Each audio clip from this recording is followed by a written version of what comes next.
말씀은 누구든지 그리스도 안에 있으면 이란 말씀으로 하나님 말씀 나누도록 하겠습니다. 우리가 지난주는 우리가 요한복음을 잠시 봤었고요. 오늘 다시 고린도 후서로 돌아왔는데요. 아마 기억나실 거예요. 앞선 말씀들을 보면 바울이 자신의 삶을 이야기하면서 너희도 나처럼 살았으면 좋겠다. 그리고 나처럼 사는 것이 내가 자랑하려고 하는 것이 아니라 이런 삶이야말로 참된 그리스도인들이 걸어가야 될 삶이다라고 하면서 삶의 방향성을 바울이 제시하는 어떤 말씀들을 우리가 같이 보았었죠. 오늘은 바울이 이 말씀을 통하여 마지막으로 자신이 하고자 하는 어떻게 보면 굉장히 중요한 핵심을 좀 이야기하고 있어요.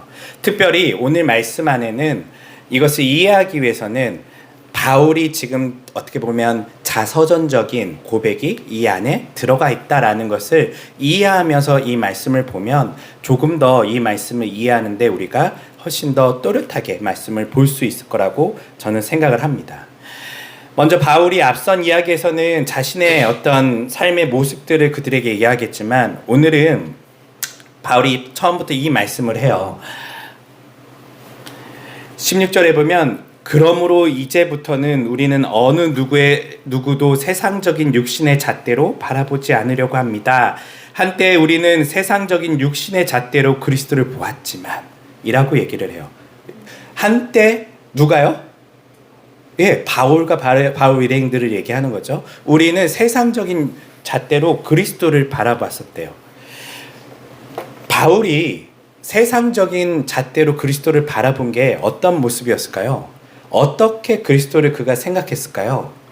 먼저 바울에게 있어서는 우리가 잘 아는 것처럼 원래 이렇게 복음을 전하는 어떤 전도자의 모습이 아니었었어요. 바울은 어떤 사람이었죠? 네, 바울의 등장은 사도행전에 보면 스데반의 죽음부터 이렇게 나타나는데요. 바울은 그리스도인들을 잡아 죽이는 사람이었어요. 그런데 그가 잡아 죽였던 이유가 사실 이거예요. 세상적인 육신의 잣대로 누구를 바라봤다고요? 그리스도를 바라봤었대요. 우리는 지금 이미 믿음을 갖고 있기 때문에 예수님을 바라보면 예수님께서 하신 놀라운 일들, 십자가의 그 사역을 바라보면서 하나님께서 오래전부터 약속하신 그 약속이 성취되었다는 것을 알지만 이런 믿음의 눈이 아닌 세상적인 육신의 잣대로 그리스도를 바라보면 그리스도는 누구였을까요? 네, 맞아요. 그냥 이 사회를 뒤집으려고 했던 혁명가의 모습일 수도 있고요. 또 하나는 이 사람은 지금 굉장히 자유로워요. 율법을 깨뜨리는 어떻게 보면 사회 질서를 무너뜨리는 사람이라고 생각했을 수도 있고요. 또 한편으로는 당시에 로마의 입장에서는 이 사람은 로마 정부를 어떻게 보면 위협하는 또 하나의 그런 민족주의 리더라고 생각했을 수도 있어요. 뿐만 아니라 바울의 입장에서는 이 사람을 예수를 어떻게 보았을까요? 왜 예수를 죽이고자 했을까요? 예수를 믿는 사람들을요. 바울은요. 선동을 하고 네, 어떤 선동을 하고 있죠? 그 유대교의 반대야. 네, 맞아요. 원래 율법을 잘 지켜서 하나님께 나아가는 것이 우리 민족이 살 길이라고 생각했었어요. 우리 민족이 망한 것은 율법을 잘 지키지 못해서 우리가 망했다.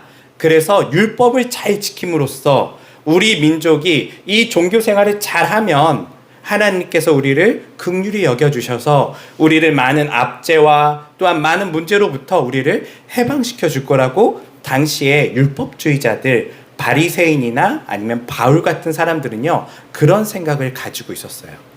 그런데 예수가 와서 제일 먼저 뭘 먼저 행하죠?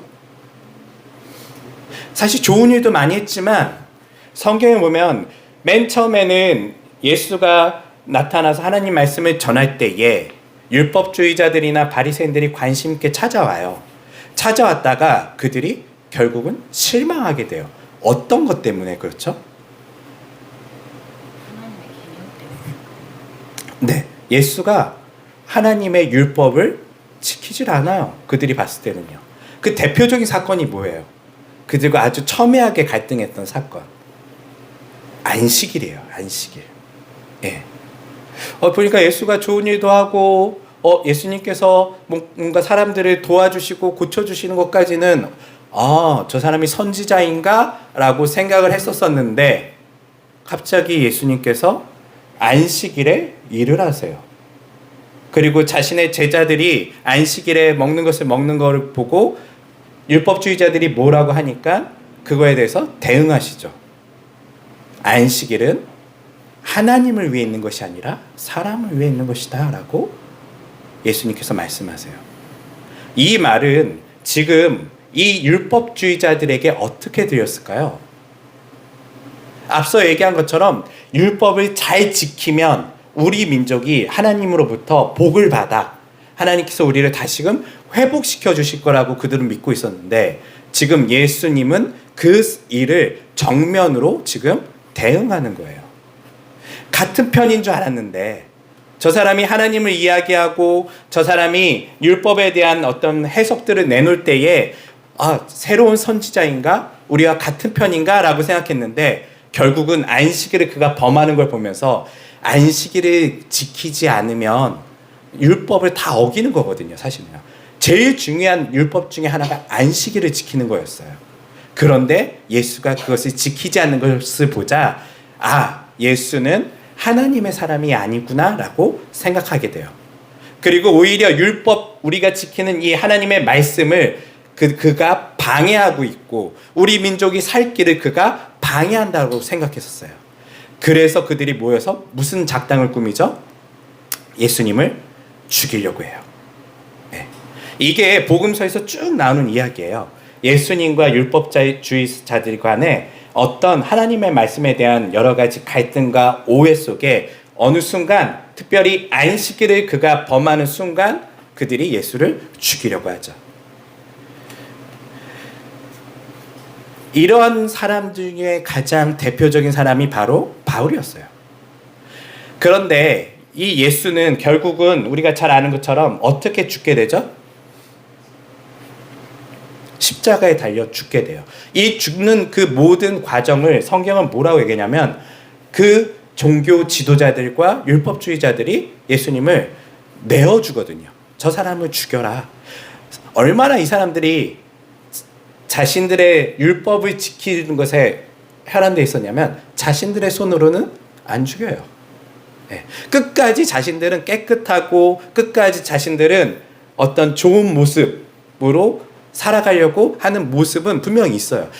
그렇지만 얼마나 그것이 비겁하냐면 죽이는 것 또한 로마 정부의 힘을 빌려서 죽이려고 그들이 하는 모습도 성경에 나타나게 돼요. 결국은 예수는 우리가 잘 아는 것처럼 그들이 뭐라고 얘기하냐면 십자가에 달려 죽여라라고 얘기하거든요. 왜? 사실 십자가에 안 죽여도 되잖아요. 예수를 잡아라. 예수를 감옥에 보내라. 예수를 풀어주지 말아라 라고 요청할 수 있는데 왜 유대인들은 예수를 십자가에 죽이라고 했을까요? 여기에는 우리가 알지 못하는 중요한 어떤 말씀이 있어요. 그 말씀은 신명기의 말씀이죠. 신명기에 바라보면 나무에 달려 죽은 사람, 신명기 21장 22절에서 23절에 보면요. 나무에 달려 죽은 사람은 어떤 사람이라고 얘기하냐면 하나님께 저주를 받은 사람이래요. 율법을 지키는 종교 지도자들과 바리새인의 입장에서는 예수가 그냥 감옥에 있으면 마치 대응하는 정치적인 세력으로서 숙적을 없앴을 거라고 사람들이 오해할 수 있고 그러면 예수를 따르는 사람들과 자신들이 어떻게 되죠? 대립관계에 선단 말이에요. 그러면서 오히려 민족이 분열하는 일이 일어나기 때문에 죽이는 것까지 아주 치밀하게 생각을 해요. 예수가 십자가에 다른 말로 하면 나무에 달려 죽으면 그 예수는 어떤 사람이라는 거예요? 하나님의 저주를 받은 사람이라고 그들은 생각을 했었어요. 그 하나님의 저주를 받은 사람이라면 우리 유대인들 모두는 그를 따를 수 없다는 것을 너무나 잘 알아요. 그래서 다른 방법이 아닌 십자가에 꼭 죽였어야 하는 거예요. 나무에 달려 죽이려고 그들이 노력한 거예요. 결국은 예수는 십자가에서 달려 죽게 되죠. 그래서 성경에 보면 예수가 죽었다고 이렇게 제자들이 쉽게 떠나나? 왜 이렇게 겁쟁인가? 뭐 이런 생각 있잖아요. 아니에요. 예수가 죽었다고 겁이 많아서 떠난 게 아니에요. 사람들이 예수를 버리고 떠난 여러 가지 이유 중에 가장 핵심적인 이유는요, 예수가 나무에 달려 죽었기 때문이에요. 다른 말로 하면 예수는 누구의 저주를 받은 거예요?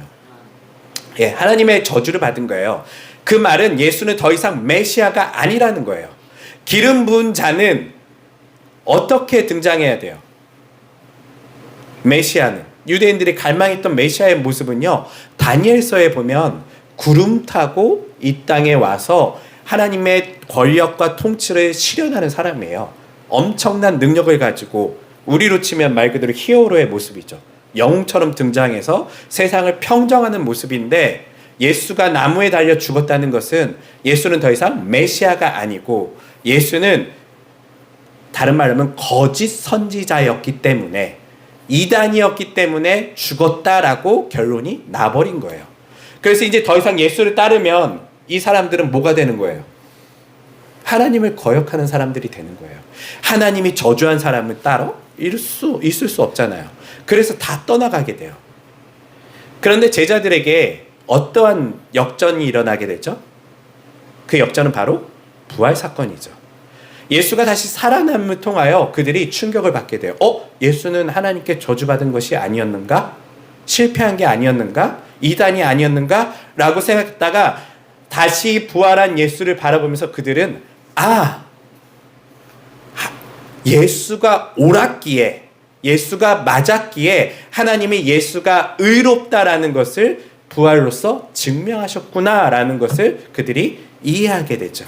그 후부터의 삶이 완전히 변화돼서 바뀐 어떤 모습들이 초대교회의 역사예요.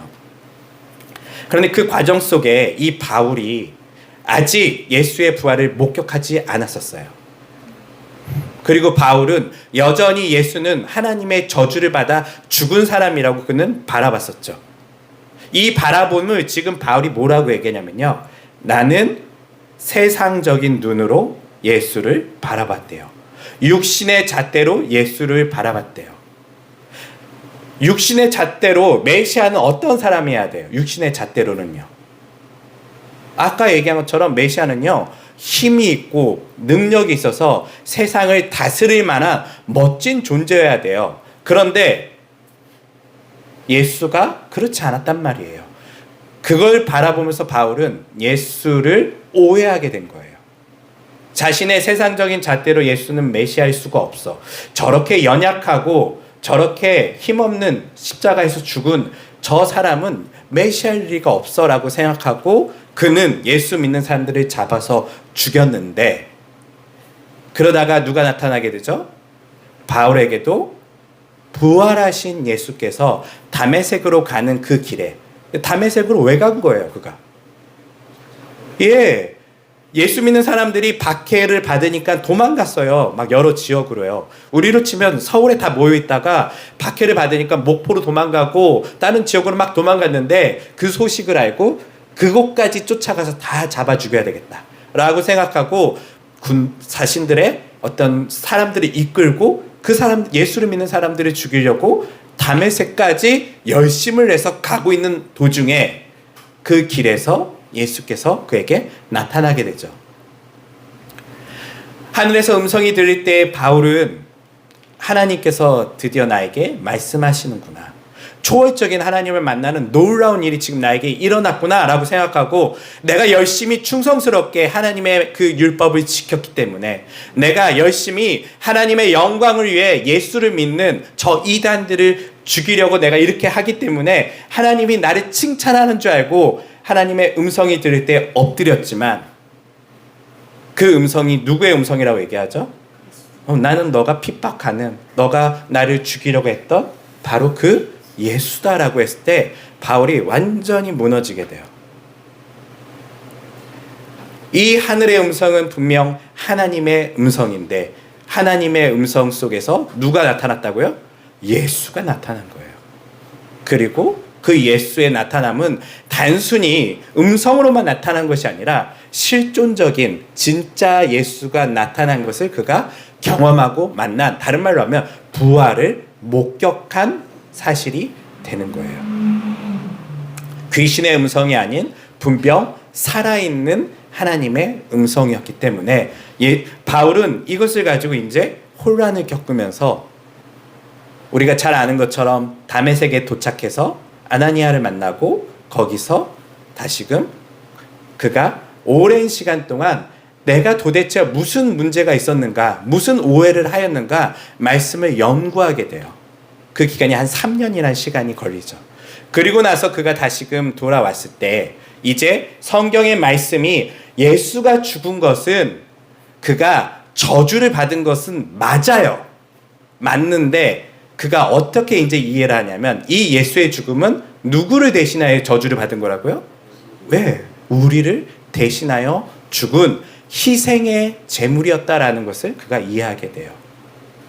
그래서 구약의 그렇게 율법 속에 열심히 희생 제사를 드렸던 그것이 바로 예수에 대한 그림자였구나. 그리고 이사야서에 나오는 고난받는 그 종이 다른 사람이 아닌 바로 예수를 이야기하는 거였구나라는 것을 그가 눈뜨면서 이제 메시아를 바라볼 때에, 예수를 바라볼 때에 육신의 잣대가 아닌 뭘로 보게 되죠? 믿음의 눈으로 바라볼 수 있는 이제 능력이 생기게 된 거예요.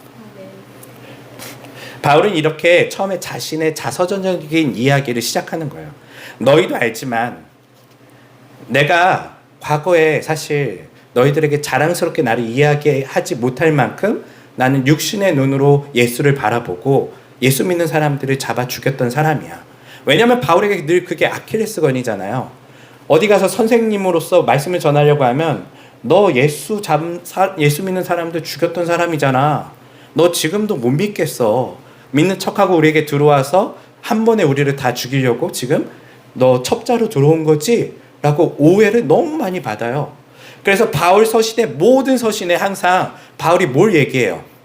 제일 먼저 인사하면서 안녕하세요 하면서 그 다음 뭘 얘기하죠? 예, 나 사도래요. 이 말은 무슨 말이에요? 나 사도야. 제가 만약에 여기 와서 저 목사예요. 저 목사예요 라고 얘기하면 이 말은 뭘 얘기하는 거예요? 여러분들이 저를 목사로 잘 인정 안 한다는 얘기예요.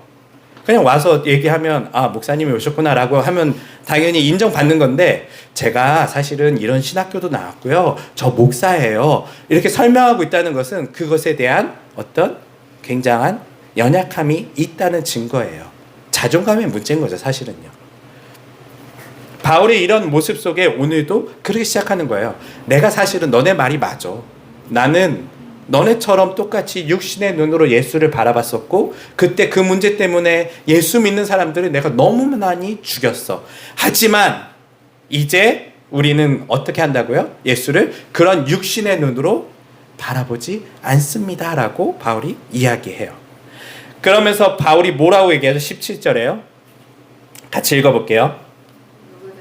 그리스도 안에 있으면 그는 새로운 사람입니다. 옛것은 지나갔고 보십시오 이제 새 것이 되었습니다. 네, 누구든지 여기 누구예요 여기?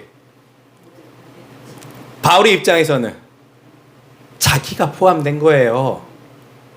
여러분, 제가 예수 믿는 사람 죽인 거 맞아요. 제 과거에 육신의 눈으로 사람들 그렇게 죽였지만 이제 전 육신의 눈으로 바라보지 않고요. 누구든지 그리스도 예수 안에 있으면 이제 새로운 피조물이라는 거예요. 다른 말로 하면 저의 과거는 이제 중요한 게 아니라는 거예요. 그건 옛사람이란 얘기예요. 예수 믿는 사람들 죽였던 그 바울은 이제 새로운 사람으로 변화됐다는 거예요. 누굴 통하여? 예수 그리스도를 통하여. 이제 보십시오. 새 것이 되었습니다. 누굴 얘기하는 거예요? 누굴 보라는 거예요? 저요. 저 보세요. 저 같은 예수 믿는 사람 죽였던 저 같은 사람이요. 이제 새로운 사람이 되었어요. 여러분도 과거에 여러분들의 삶이 어땠던 간에 설마 저보다 더 심각한 문제가 있으신가요? 없을 거 아니에요. 예수 믿는 사람들 그렇게 잡아 죽였던 사람이 교회 안에 몇이나 있겠어요. 저도 새로운 사람이 된 것처럼 여러분도 그리스도 예수 안에 있으면 새로운 사람입니다라고 바울이 선언하고 있어요. 그리고 이것을 뭐라고 이제 설명하냐면 이 모든 일은 하나님께로부터 비롯된 것이래요. 다른 말로 하면 하나님께서 사실 다 계획하고 계셨다는 거예요. 하나님께서는 독생자를 이 땅에 보내심으로써 그리스도를 통하여 우리와 화해하게 하셨대요. 네. 이제 우리는 그 화해의 직분을 감당하는 사람으로서 우리가 살아야 된다라고 얘기하고 있어요. 무슨 말이냐면 뭘 화해하고 있어요? 뭐가 화해했다는 거예요? 화해란 뜻이 뭐예요? 과거에는 어떤 상태였다는 거예요? 화해했다는 거는요. 불편한 사이. 네, 불편한 사이, 적대적인 사이라는 거예요. 싸운 사이라는 거예요. 쉽게 얘기하면요. 우리는 하나님과 사실은 적대적인 사이였잖아요. 바울도 사실 적대적인 사이였어요. 하나님을 뜻대로 한다지만 실제로는 하나님의 일을 거역해서 오히려 거기에 대항하여 아주 적극적으로 하나님과 싸운 사람이에요. 그런데 예수께서 어떤 일을 하셨다고요? 하나님과 우리 사이에 이 문제를 해결하심으로써 우리를 화해하게 하셨대요. 이거를 다른 말로 우리가 잘 아는 것처럼 피스메이커라고 얘기하죠. 평화를 중재한 거예요. 중재자의 역할을 한 거예요. 얘하고 싸웠어요. 근데 사실 도저히 말이 안 통해요. 그럼 어떻게 이 사람을 화해시킬 수 있어요? 예, 3자가 나서야 돼요. 나서서 야, 사실은 얘 말을 들으니까 얘가 너한테 뭐라고는 하지만 마음 깊은 곳에는 너에 대한 그리움이 있어. 얘 말을 들으니까 얘가 사실은 너를 되게 좋아하고 있어. 이렇게 전하면서 화해시키잖아요. 물론 우리 중에 어떤 사람은 반대죠. 잘 지내는 사람도 중간에 나서서 오히려 갈등하게 만드는 사람이 있어요. 그건 예수 믿는 사람으로서는 하면 안 되는 행동이에요. 예수 믿는 사람은 예수께서 어떻게 하셨다고요? 하나님과 우리 사이에 적대적인 그 관계를 들어와서 화해시켰대요. 이 화해의 방법이 뭐예요? 그리스도의 십자가예요. 사실은 우리가 용서를 빌어야 돼요. 하나님께. 하나님 죄송해요. 제가 하나님을 떠났고 하나님 없이 살려고 했고 하나님이 이 세상을 창조하고 나를 이 땅에 보내신 것을 내가 알지 못해서 내가 이 세상의 왕처럼 살려고 했어요. 때로는 알면서도 내가 하나님의 뜻을 거역하면서 살려고 했었어요. 이렇게 우리가 고백하면서 하나님께 용서를 구해야 되는데 예수님께서요 대신 우리를 대신하여 십자가에 죽으심으로써, 다른 말로 하면 이 모든 잘못에 대한 처벌을 다 받으시면서 이제 하나님께 뭐라고 얘기하냐면요, 아버지 이제 저들을 바라볼 때에 더 이상 그들에게 죄를 묻지 마세요. 왜냐하면 이들의 모든 죄는 누가 지금 담당했어요? 제가 죽었잖아요. 저들을 대신해서요. 하나님께서는 그것을 바라보시면서 우리들을 바라볼 때 이제 더 이상 죄를 묻지 않으세요. 우리가 좋아서가 아니에요. 여러분들이 한번 생각해 보세요. 여러분들의 자녀가 있어요. 가족이 있어요. 누군가 그 가족이요, 이 문제를 해결하기 위해서 엄청난 희생을 치렀어요. 나와 적대적인 사람의 관계를 회복하려고요. 그러면 그 적대적인 사람이 예뻐서 용서해 주나요? 아니요. 내가 사랑하는 사람이 이것을 해결하려고 노력한 그 모습을 바라보면서 그 사람을 위해서라도 관계를 회복하는 게, 우리 인간들도 그렇게 하는데 하나님이요, 자신이 가장 사랑하는 독생자이신 예수 그리스도께서 우리를 대신하여 죽으신 것을 보시면서요, 하나님께서 우리를 용서하실 수밖에 없는 상황이 일어난 거예요. 다른 말로 하면 이제 하나님은 우리의 죄를 묻지 않으시고요, 우리를 바라볼 때 저 예쁜 것들이 아니라요, 누굴 통해서 계속 바라보시는 거죠? 예수 그리스도 통해서 보시는 거예요. 내 아들이 저들을 위해서 죽었지. 저들이 어떤 잘못을 했어도 하나님이 용서해 주시는 이유가 뭐예요? 이거예요. 저들이 잘못했더라도 내 아들이 저들을 위해 죽었지. 물을 수가 없어요. 왜냐하면 예수 그리스도의 희생을 통하여 하나님은 우리를 바라보시기 때문이죠. 바울은 이 이야기를 하면서요, 그렇게 하나님과 원수되었고 하나님의 사람들을 죽이면서 거역했던 나를 하나님께서 이제 하나님과 화해하게 하셨대요. 그래서 이제 내가 하나님께 나아가게 됐는데 이것을 내가 알게 되니 이제 나도 사람들에게 하나님과 화해할 수 있도록 도와줘야 되겠다라는 생각이 들었다라고 얘기를 해요. 그것을 화해의 직분이라고 얘기하는 거예요. 저들도 아직 하나님께서 우리를 용서했다는 것을 모르고 여전히 하나님을 피해 살거나 하나님과 적대적으로 사는 그들에게 나아가서, 여러분 그러지 마세요. 하나님 아버지께서 엄청난 희생을 치르셨어요. 당신을 구원하기 위해서, 당신의 죄를 해결하기 위해서 그가 아들을 내어주셨고 그 아들이 죽으심으로써 이제 우리가 하나님께 나아갈 수 있어요 라고 전하는 이 복음, 이 용서와 사랑의 그 이야기, 이게 바로 화해의 직분이라고 바울은 설명하고 있어요. 우리도 마땅히 그렇게 하나님께 나아갈 수 있다면 이것을 다른 이들에게도 그렇게 우리가 나아가서 하나님과 화해할 수 있게 해주는 것이 옳지 않느냐라고 바울이 다시금 반문하는 것이죠. 그래서 우리를 뭐라고 얘기하냐면요, 20절에 우리는 그리스도의 대사래요. 이 소식을 먼저 안 우리는요, 이제 이 소식을 전하는 사람이 되어야 한다라고 얘기하고 있어요. 그러면서 마지막은 이렇게 20절에 얘기하죠. 여러분 간청합니다. 여러분은 필히 하나님과 화해하십시오. 이게 뭔 말이에요? 지금 왜 그리스도인들에게 다시금 화해를 얘기하고 있죠? 여전히 교회에 나와 있지만, 그리스도인 공동체에 있지만 여전히 아직도 어떤 사람이 있다는 거예요. 하나님과 화해하지 않는 사람이 있다는 거예요. 하나님의 사랑과 용서를 이해하지 못하고 하나님께 나아가지 않는 사람들이 여전히 교회 안에 있다는 거예요. 그래서 바울이 얘기하는 거예요. 하나님과 화해하십시오.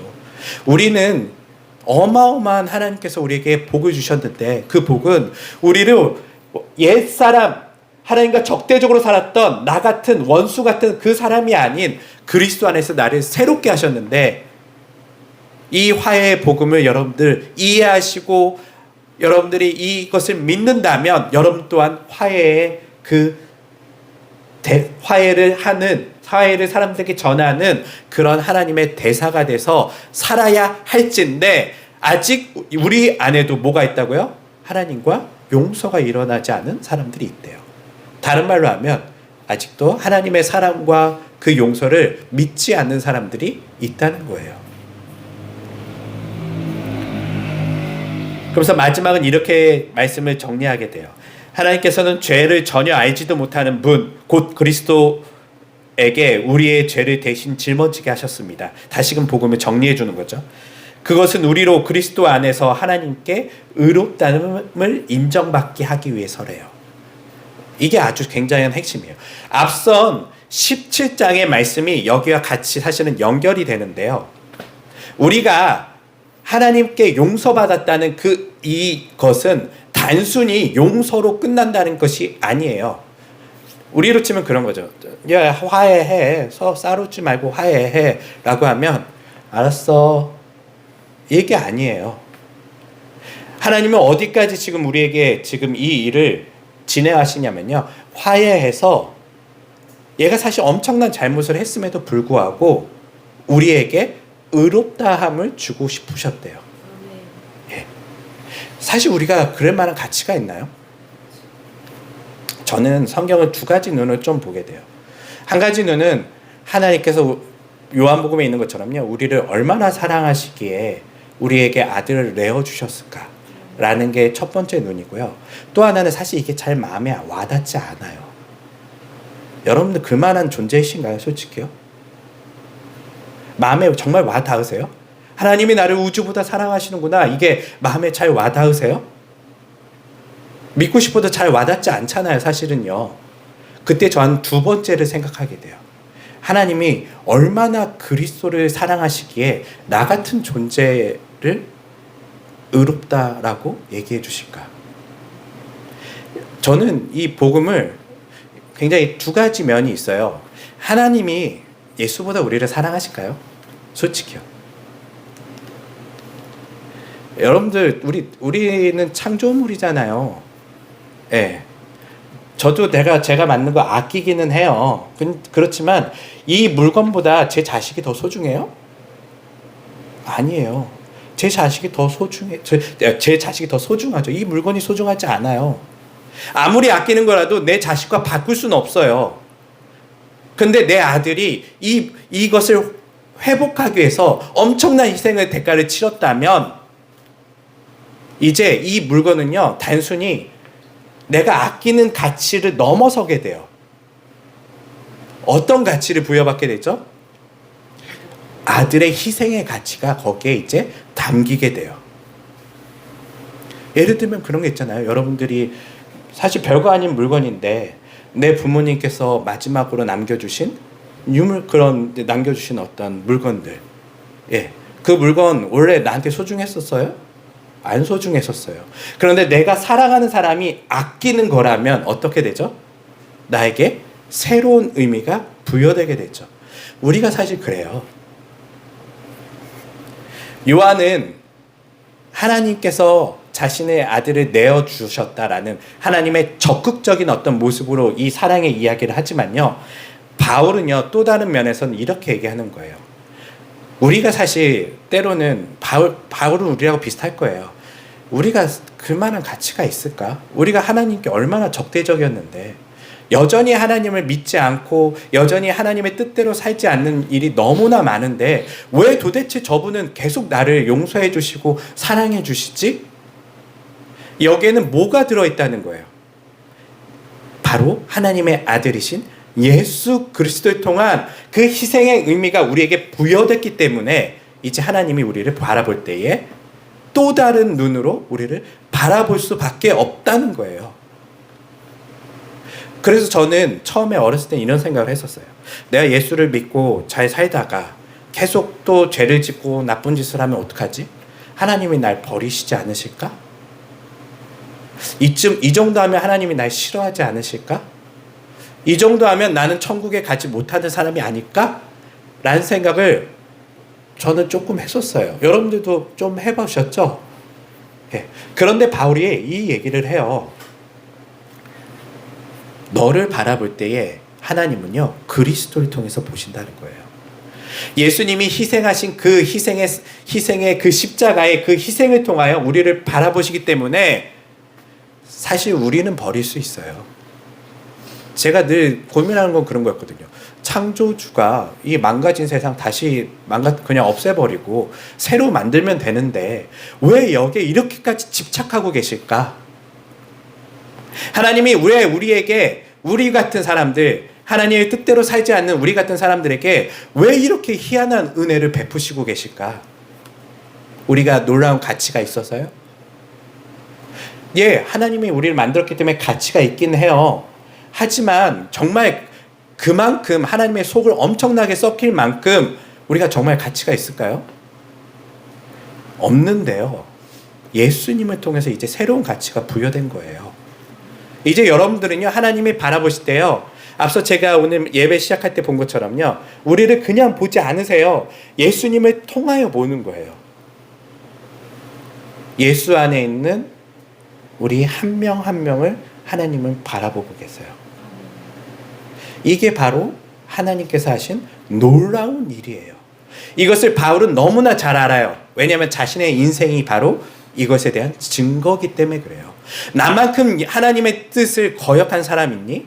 나만큼 하나님이 아끼는 예수 믿는 사람들 잡아 죽인 사람 있니? 그런데 나 같은 사람도 하나님이 어떻게 하셨다고요? 17절에 있는 것처럼요. 누군지 그리스도 예수 안에 있으면 그는 새로운 사람이 된 거예요. 이제 새 것이 된 거예요. 과거의 옛사람이 아닌 이제 다른 존재, 예수 안에 있는 내가 된 거예요. 이제 옛것은 지나갔고요. 보라, 새 것이 되었도다. 이게 바로 거듭남인 거죠. 오늘 이 말씀을 보면서 저는 이런 생각을 하게 돼요. 하나는 하나님의 사랑에 대한 여러 가지 고민이었어요. 앞서 얘기한 것처럼 도대체 왜 하나님께서 나 같은 존재를 위해서 이렇게 끊임없이 노력하시지? 나 같은 사람 좀 버리고 가도 될 것 같고, 나 같은 사람 하나쯤은 지옥에 넣어도 될 것 같은데 왜 우리를 향해서 하나님을 그렇게 사랑을 베푸시고 계시지? 인간의 이해로는 이해가 되지 않았는데요. 바울이 이 말을 들으니까요. 우리를 바라보실 때에 그냥 우리가 아니라 그리스도의 희생을 통한 우리를 바라보시는구나. 그 대가가 치러졌기 때문에 우리는요, 완전히 이제 다른 존재가 된 거예요. 완전히 다른 존재가 된 거예요. 여러분들은 이제 옛사람이 아니라는 것이죠. 그러면서 우리에게 또 다른 그 존재로서의 사명이 하나 생겨요. 그 사명이 무엇이죠? 바울이 얘기하는 것처럼요. 그 사랑을 전하는 거예요. 바울도 이 생각을 하니까요. 마음이 좀 가슴이 울먹한가 봐요. 나 같은 죄인도 하나님께서 이렇게 사랑하셨는데, 새 사람이 되게 하셨는데, 이 사랑을 안다면, 내가 그것을 정말 가슴으로 이해하고 있다면 나도 이제 사람들에게 그 복음의 말씀, 하나님께서 당신을 용서하셨고 사랑하십니다, 예수님께서 어떠한 희생의 대가를 치르셨는지에 대해서 그들에게 알려줘야 되겠다라는 마음의 그런 가득한 그런 마음이 그에게 생겼다는 것이죠. 그리고 교회에게 도전하는 거예요. 여러분도 하나님의 대사로서 그 일들을 하십시오. 다른 말로 하면 그냥 복음을 전하는 것은요, 일이 아니에요. 때로는 이 사람들이 지금 바울 일행을 이해하지 못하잖아요. 고린도에 있는 교인들이요, 왜 이렇게 밖에 돌아다녀? 왜 저 사람이 저렇게 미친 듯이 복음을 전하고 다녀? 이해가 안 돼요. 근데 바울이 그걸 설명하는 거예요. 왜냐하면 나는 솔직히 너네들의 과거까지 모르겠지만 나의 과거는 정말 미칠 정도로 지금 내가 하나님과 싸웠었고, 내가 하나님의 사람들을 죽여왔었고, 내가 이렇게 나만큼 죄인이었고 괴수가 없는데, 정말 괴물 같은 사람이 없는데, 나 같은 사람을 하나님께서 이렇게 용서하고 사랑했다는 것을 내가 알게 되니 내가 이것을 전하지 않을 수 없다는 것이죠. 그래서 바울은 마치 죽으러 다니는 사람처럼 열심히 복음을 전하고요, 미친 듯이 그 복음을 전하게 돼요. 왜냐하면 바울이 얘기하는 것처럼요, 죄가 클수록 그 안에 뭐가 많기 때문에요? 은혜가 더 깊어졌기 때문에 그래요. 내가 얼마큼 죄인인지를 아는 사람은 이 사랑의 깊이를 더 깊이 깨달아요. 왜 교만한 사람이 하나님께 갈 수 없을까요? 이걸 몰라서 그래요. 나 정도는 하나님이 사랑할 만하지. 여긴 뭐가 없어요? 은혜가 없어요. 나 정도는 하나님이 사랑할 만해서 구원했으니까 고마워 정도인 거죠. 그런데 여러분들이 하나님의 나라에 갈 수 있는 능력이 전혀 없고요. 여러분들은 죄인 중에 죄인이라면, 그리고 하나님의 사랑이 그런 죄인에게 임하였다면 여러분들의 삶은 어떻게 바뀔까요? 사실은 우리가 이렇게 평안하게 그냥 주일날 예배 잘 드리고 또 한 주를 잘 살다가 또 다음 주일날 예배를 잘 드리고 이런 평범한 삶을 살고 있다는 것은, 다른 말로 하면 우리가 내가 얼마나 죄인인지를 잘 알지 못하고 있다는 것일 수도 있어요. 내 옛사람이 바울이 얘기하는 것처럼 큰 괴수 같고 악마 같고 정말 나같이 망가진 사람이 없다라는 것을 이해한다면 하나님의 용서와 사랑이 얼마나 큰지를 더 깊이 깨닫겠죠. 이것은 여러분들을 향한 이야기이기도 하지만 사실 저를 향한 이야기이기도 해요. 저는 늘 고민이 많았거든요. 나 같은 사람을 왜 하나님이 사랑하실까? 그리고 저는 사실 좀 교만해요. 그래서 내가 열심히 이렇게 하나님 뜻대로 살았으니 사랑할 만하지 라고 생각하며 살 때가 많았는데, 그런데 말씀을 보면서 느끼는 것은 이 자체가 내가 얼마나 죄인인가, 하나님의 뜻대로 내가 살고 있다라고 교만하게 생각하며 나 정도는 천국 갈 만하지라고 생각했던 내가 도대체 얼마나 예수 그리스도의 사랑과 희생을 이해하지 못하는 큰 죄인인가를 다시 한번 깨닫게 돼요. 내가 예수님의 그 희생이, 십자가의 그 희생이 놀라운 것이라고 이해했다면 내 죄가 얼마나 큰지를 이해하겠죠. 하나님의 아들이 죽을 만큼 컸다는 얘기거든요. 나를 위해 죽은 거예요.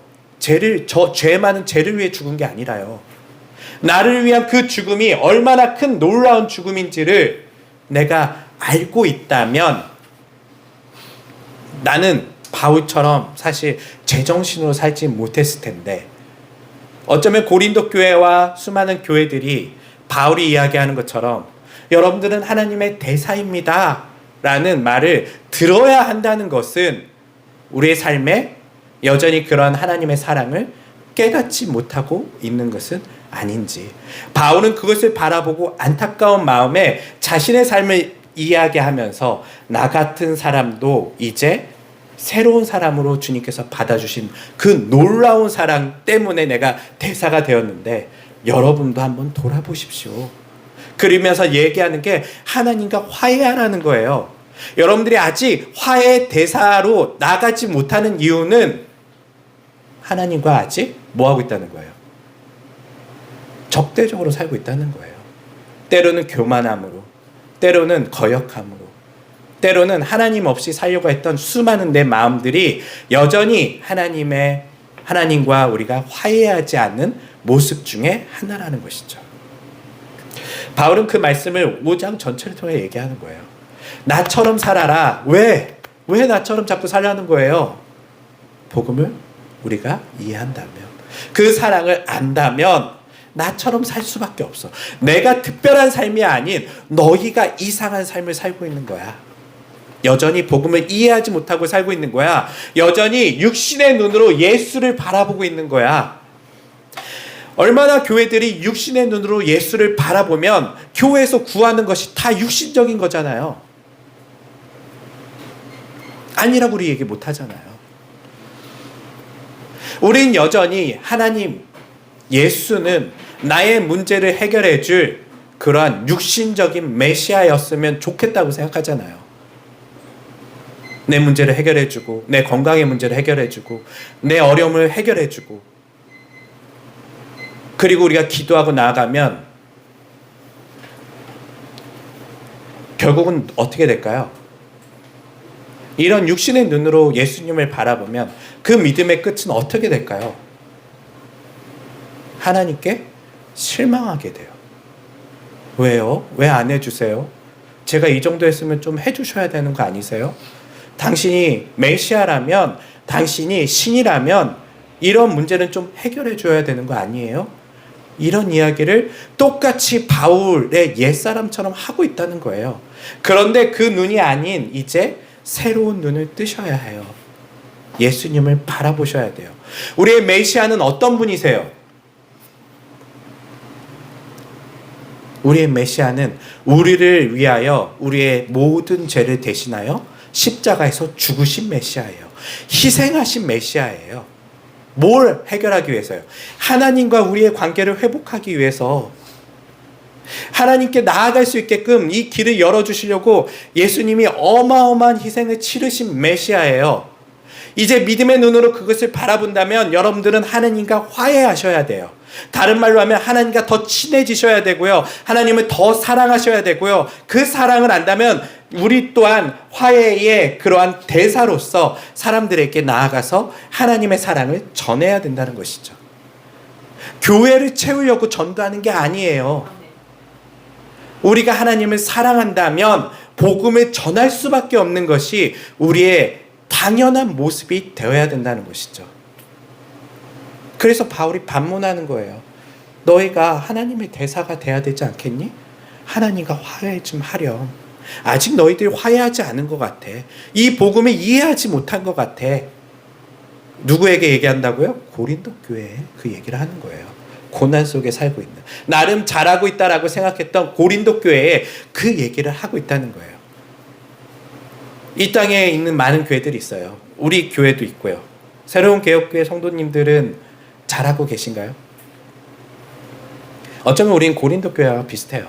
우리 정도면 그래도 잘하고 있지. 나쁜 짓 안 하고 있으니까. 나쁜 행동 안 하고 있으니까. 다른 사람들처럼 뭐 우리 교회를 위해서 막 우리 교회 성장을 위해서 우리가 막 그렇게 막 우리만을 위해서 뭔가 하고 있지는 않으니까. 근데 바울이 지금 얘기하는 본질적인 얘기는 그게 아니에요. 정말 하나님과 화해한 사람들이 모여 있는가라는 거예요. 우리가 하나님의 사랑을 정말 가슴 깊이 이해하고 있는가냐는 거죠. 우리 또한 여전히 육신의 눈으로 예수를 바라보면서 기도할 때 실망했다가 안 들어주면 또 삐지고 하나님께 따지고 이러한 육신적인 눈으로 자꾸 신앙생활, 종교생활 하고 있는 것은 아니냐는 거예요. 물론 예수님께서 말씀하셨어요. 너희 필요한 것을 말하라, 구하라. 맞아요. 구하는 건 맞아요. 하지만 우리 안에 뭐가 있어야 되냐면 하나님의 그 용서와 사랑에 대한 그 마음 깊은 곳에 이해가 있어야 된다는 거예요. 그렇다면 내가 먼저 구하는 게 뭐가 될까요? 나 필요한 걸 자꾸 구할까요? 먼저 구하게 되는 건 뭘까요? 예, 하나님의 나라를 구할 수밖에 없는 거예요. 주님, 내가 이렇게 나 같은 죄인도 하나님께서 자녀 삼아 주셨는데 저들도 하나님의 자녀 삼아 주셨는데 저들이 그것을 이해하지 못해요.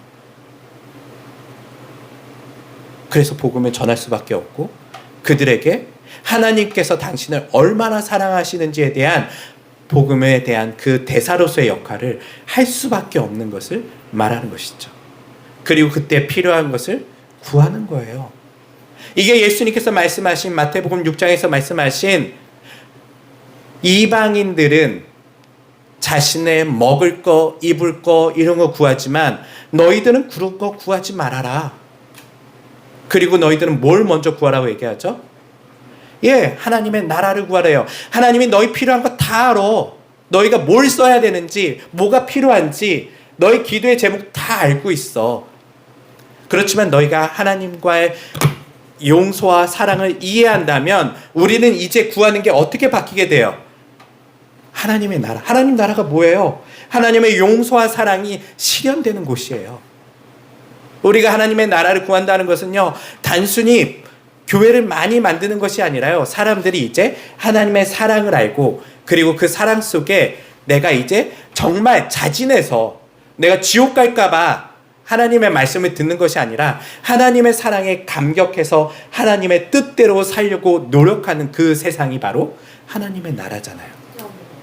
그것이 하나님의 통치가 임하는 것이잖아요.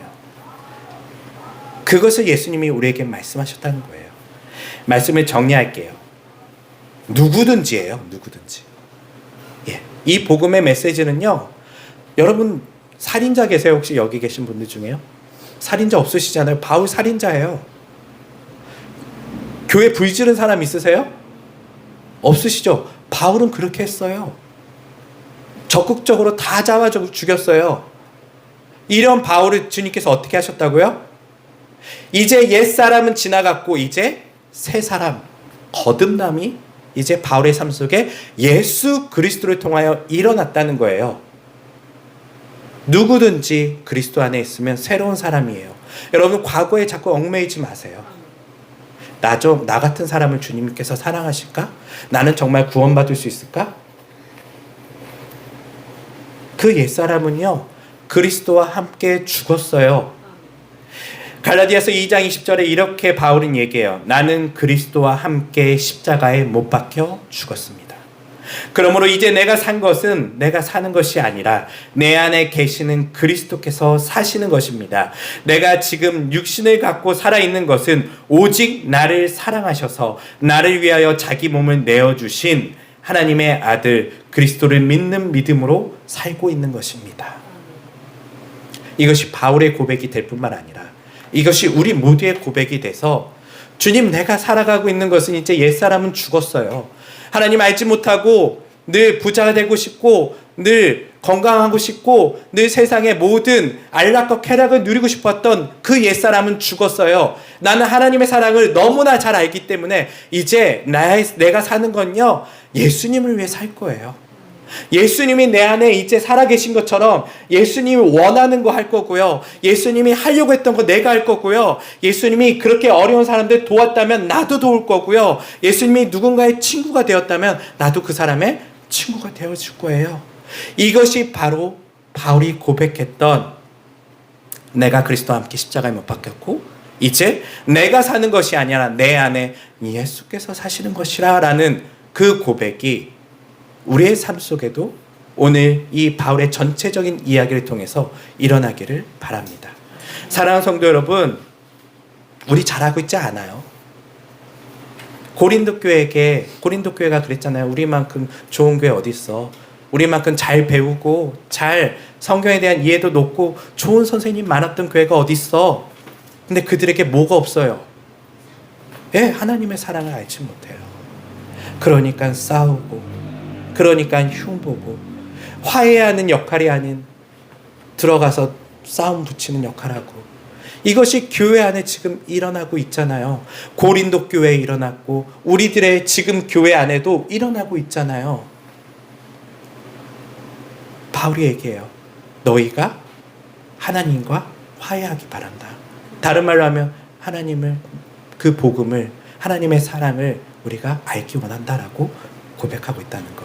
그것을 우리가 가슴 깊이 새기면서 하나님, 내가 주님 정말 주님과 화해한 사람인지 내가 다시금 돌아보게 해주세요.